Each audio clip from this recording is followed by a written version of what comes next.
विश्वानि देव सवितर्दुरितानि परः सुः यद भद्रम तन्नयासुः। सर्वप्रथम परम पिता परमेश्वर की असीम कृपा से मैं डॉक्टर कुलदीप पंचायत प्रधानाचार्य अपनी सहयोगी शिक्षिका श्रीमती सुमित्रा के द्वारा एक अनोखे चार्ट को आपके सामने प्रस्तुत कर रहा हूँ, जिसको मोक्ष पतन का जीवन क्रम कहा गया है। यह एक अनूठा चार्ट है जिसमें एक विद्यार्थी के प्रथम वर्ष से लेकर 100 वर्ष तक का गुणगान किया गया है। भारतीय शास्त्रों में 16 संस्कारों का वर्णन किया गया है। उसी के आधार पर इसको बनाने का प्रयास किया गया है तथा उद्देश्य केवल यही है कि हमें अपने जीवन में इन शब्दों का समावेश करके अपने पुण्य कर्मों के द्वारा वैकुंठ को प्राप्त करना है। इसी के साथ मैं आपके सामने इसकी व्याख्या करने की कोशिश करता हूं। सर्वप्रथम यजुर्वेद के मंत्र के अनुसार ओम तक्षु देवहितहितम पुरस्तात् चुक्रवचते पश्येम शरदशतम जीवेम शरदशतम शरदशतम प्रमाण शरदशतम अधीना श्याम शरदशतम भूयश्च शरदशतात्। जिसका अर्थ है कि ये आंखों की आंख पिताजी, देवों को देव महादेव अनादि, महिमा देखे 100 वर्ष तक, सुने कीर्तन 100 वर्ष तक, सुख से जीवे 100 वर्ष तक, ध्यावे ईश्वर 100 वर्ष तक, प्रेम लीन हो 100 वर्ष तक, स्वाधीन हो 100 वर्ष तक, 100 वर्ष से ज्यादा जिए, ओम नाम रस अमृत पीवे, स्वस्थ समृद्ध सम्मानित जिए 100 वर्ष तक। मनुष्य यह कामना करता है, परम पिता परमेश्वर से कामना करता है कि मैं 100 वर्ष तक जीऊं, 100 वर्ष तक मेरा स्वस्थ शरीर है, आंखें सही प्रकार श्रवण कर सकूं, सही प्रकार देख सकूं। इसी प्रकार अपने स्वस्थ शरीर की कामना करता है। इसी के आधार पर एक श्लोक के द्वारा, जिसमें मैडम बताएंगे कि श्लोक का भी वर्णन इसी प्रकार किया गया है कि भाग्य के क्रम के अनुसार हमारा कालक्रम चलता रहता है। Thank you sir. काल क्रमेण जगत परिवर्तन माना चक्रानंपि ऋव गच्छन्ति भाग्य पंक्ति। मनुष्य के भाग्य का चक्र काल कर्म के अनुरूप चलता है। जिस प्रकार आरे पहिया घूमने के साथ सतह घूमते रहते हैं। अब इसी के साथ प्रथम वर्ष से लेके विद्यार्थी के प्रथम वर्ष में नामकरण संस्कार है, जो भारतीय शास्त्र में लिखा गया है। इसको निष्क्रमण भी कहा जाता है। नामकरण है, इसी आयु में निष्क्रमण संस्कार है। दूसरा अन्नप्राशन, मुंडन। तीसरे वर्ष में मातृत्व का प्यार मिलता है, पिता का भी प्यार मिलता है। चौथे वर्ष में वात्सल्य का वर्णन किया गया है। 5वें वर्ष में हमारे शास्त्र के अनुसार विद्या आरंभ की जाती है। बच्चों को शब्दकोश का ज्ञान सिखाया जाता है। इसी में कर्ण छेदन एक संस्कार है, उसका वर्णन है। 8वें वर्ष में योगोपीठ संस्कार दिखाया गया है। 9वें वर्ष में वेदारंभ, वेदों के द्वारा भारत वर्ष ने पूरी सृष्टि पर अपना शासन किया। बड़ों का मान सम्मान। उसके बाद एक शिशु या विद्यार्थी एक नई पाठ्यक्रम प्रकृति सीखता है। विश्व की शिक्षा, देश विदेश की जानकारी भी सीखता है। आस्था सदाचारी बनता है। समाज का ज्ञान उसे मिलता है। 15 वर्ष में कहा जाता है कि एक शिशु को ब्रह्मचर्य का पालन करना चाहिए। 16वें वर्ष में व्यक्तित्व निर्माण को अपने ध्यान में रखता है। 17वें वर्ष में कुछ बच्चों को बुरी संगत आदि हो जाते हैं, जिसमें सिगरेट का भी समावेश होता है, वो जो कि उसके पतन का कारण बनती है। 18वें वर्ष में जीवन का उद्देश्य, विद्वान और विदुषी अपने जीवन का उद्देश्य बनाना चाहते हैं। 19वें वर्ष में कहते हैं कि वो बच्चा गर्व और हेकड़ी भी अपने माता पिता को और अपने आचार्य को दिखाने का प्रयास करता है, जो कि पतन का कारण है। 20वें वर्ष में मार्ग निर्धारण बताया गया है। हर कोई अपना मार्ग निर्धारण बनाना चाहता है। 21वें वर्ष में भविष्य की चिंता दर्शाई गई है। 22वें वर्ष में अवज्ञा, जिसको डिसऑर्डर कहा जाता है। कुछ विद्यार्थी डिसऑर्डर यानी कि अवज्ञा का पालन करते हैं, आदेशों का पालन नहीं करते, उनसे जितना कहा जाता है उसका पालन नहीं करते, जो कि पतन का कारण है। 23वें वर्ष में विद्वान विदुषी बादलों की उड़ान, सपनों की उड़ान देखते हैं, जो कि उन्हें ऊंचाइयों की तरफ लेकर जाता है। 24वें वर्ष में विद्वान विदुषी का स्वप्न होता है कि अपने गृहस्थ जीवन का पालन करना। तो विद्वान हो चाहे विदुषी, वो अपना स्वप्न देखते हैं। 25वें वर्ष में केशांत एक हमारा संस्कार है। 26वें वर्ष में समावर्तन दर्शाया गया है। 27वें वर्ष में पानी ग्रहण संस्कार बताया गया है कि समावर्तन जो कि रोजगार हमें पैसे कमाने का जरिया बताया जाता है, उसके अनुसार वो उसके मोक्ष का या कोई ऊंचाई की तरफ लेकर जाता है। तो 28वें वर्ष में कई बार देखा गया कि एक व्यक्ति, एक इंसान शराब और नशाखोरी में पड़कर पतन की ओर जाता है।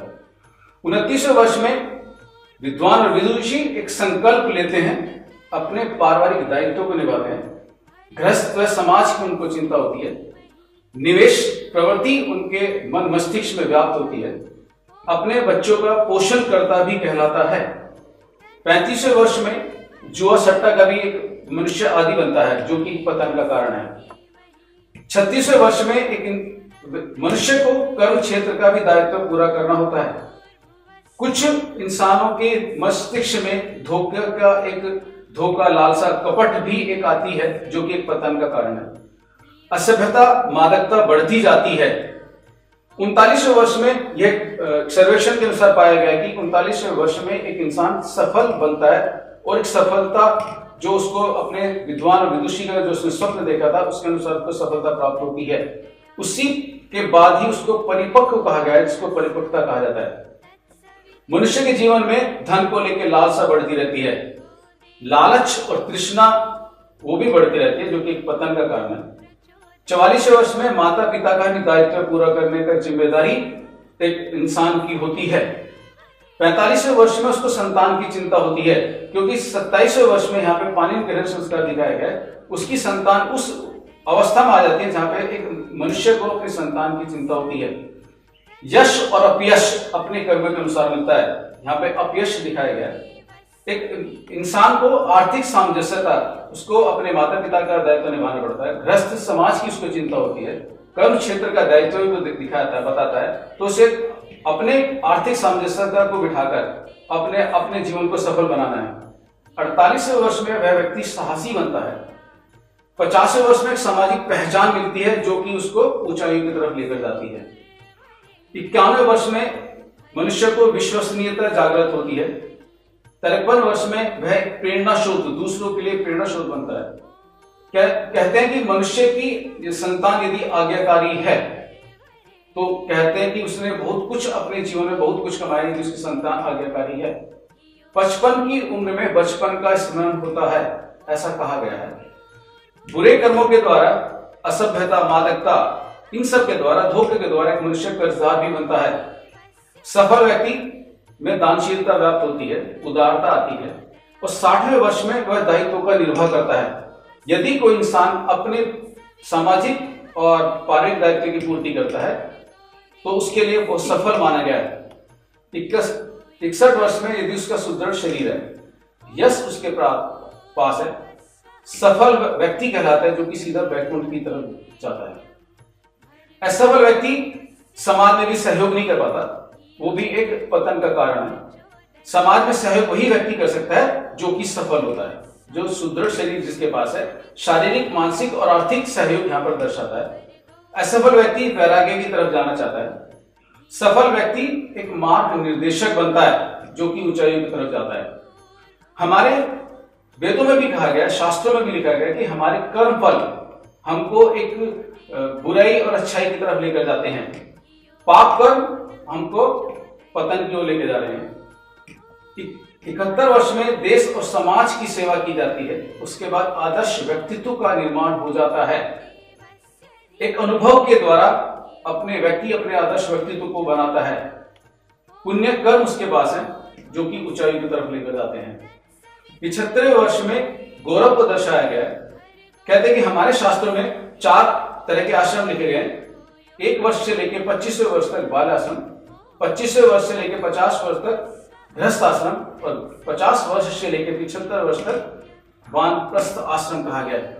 उसके बाद संन्यास आश्रम कहा गया, इसीलिए किसी भी प्रकार का यह शब्दों का समावेश नहीं किया गया। क्यों? क्योंकि सन्यासी को इन सब से, आर्थिक सामंजस्य से, धोखा से, जीवन का उद्देश्य कुछ नहीं होता। एक वैरागी की तरह अपना सन्यासी जीवन बनकर समाज की सेवा करता है, जो कि बैकुंठ की तरफ जाता है। यहां पर यह दर्शाया गया है, जितने भी इंडिकेशंस हैं जो रेड कलर में दर्शाए गए हैं, वो हमें ऊंचाई की तरफ लेके जाते हैं, जो कि मोक्ष प्रदान करता है। जो ब्लैक इंडिकेशंस है वो हमें पतन की तरफ लेकर जाता है। इसको बनाने का उद्देश्य यह दर्शाया गया है कि हमें मनुष्य को अपने भारतीय संस्कारों के साथ साथ अच्छे शब्दों का समावेश करके ब्रह्मचारी जीवन का पालन करके सफल व्यक्तित्व का निर्माण करके एक वैकुंठ को जाना है, जिसको मोक्ष पतन का जीवन क्रम कहा गया है। आपके सकारात्मक और नकारात्मक विचारों का मैं स्वागत करता हूं। आपके जो भी प्रतिवचन हैं वो आप बिना हिचकिचाहट के आप यहाँ पे शेयर कर सकते हैं। कुछ पंक्तियों के द्वारा अपने शब्दों को विराम देना चाहता हूं। वह पथ क्या पथिक कुशलता क्या, वह पथ क्या पथिक कुशलता क्या, जिस पथ में बिखरे शूल न हो। नाविक की धैर्य कुशलता क्या, जहां धाराएं प्रतिकूल न हो। नमस्कार।